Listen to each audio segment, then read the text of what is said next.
Guys నేనైతే పెళ్ళికి వచ్చాను అన్నమాట, మీరు చూసుకోవచ్చు.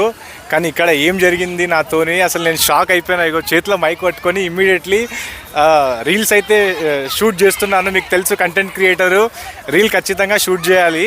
సో ఇక్కడ ఏం జరిగింది నేను చూపిస్తాను. ఒక వ్యక్తికి చూశాను, ఆ వ్యక్తికి మీరు గుర్తుపట్టారా ఒక్కసారి మీరే చూడండి. ఒక్కసారి నాతో పదండి. ఈ అన్నను గుర్తుపడతారా? చూడండి అన్న, నమస్తే. ఈయన ఒక్కసారి చూడండి గైస్, మీరు గుర్తుపట్టిరంటే ఖచ్చితంగా కామెంట్లో రాయండి. ఈయన ఎవరో కాదు, ఇప్పుడు ప్రజెంట్ మన థియేటర్స్లో దివానా సినిమా నడుస్తుంది కదా, దివానా సినిమాలో సెకండ్ హీరో మీరేనా అన్న? నేనే. మీకు ఎట్లా తెలుసు? మీరు అసలు ఈ పెళ్ళిలో సెంటర్ ఆఫ్ ది అట్రాక్షన్ మీరే. మా అన్నదే పెళ్ళి. మీ అన్నదే కరెక్టే, కానీ సెంటర్ ఆఫ్ ది అట్రాక్షన్ ఈయననే. 2 నిమిషాలకి నేనే నమ్మలేను ఈయననే కాదా అని.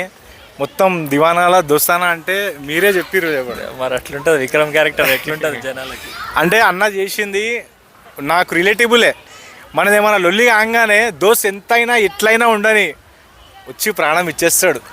అన్న జబర్దస్త్ చేసినావు. Thank you so much. So cinema అయితే సూపర్ అన్న.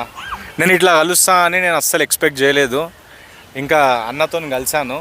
ఇప్పుడు కాంటాక్ట్ నెంబర్ కూడా తీసుకుంటా. ఫ్యూచర్లో కొన్ని ఇంకా మీకు కాల్ చేయొచ్చా? మీతో ఇంకా కొన్ని షూట్స్ చేయొచ్చు. మా కాల్ కూడా చేయండి, మా సినిమా కూడా ప్రమోట్ చేయండి. Thank you so much. నేను నెక్స్ట్ అప్డేట్స్ అనేది మీకు ఇస్తూ ఉంటా గైస్. అప్పటి వరకు మీరు ఫాలో చేయండి, అన్నకు కూడా ఫాలో చేయండి. అన్నను కలవాలంటే కేవలం ఇన్స్టాగ్రామ్ స్టోరీ మీరు చూస్తే సరిపోతుంది, దొరికిపోతాడు అన్న. Thank you so much.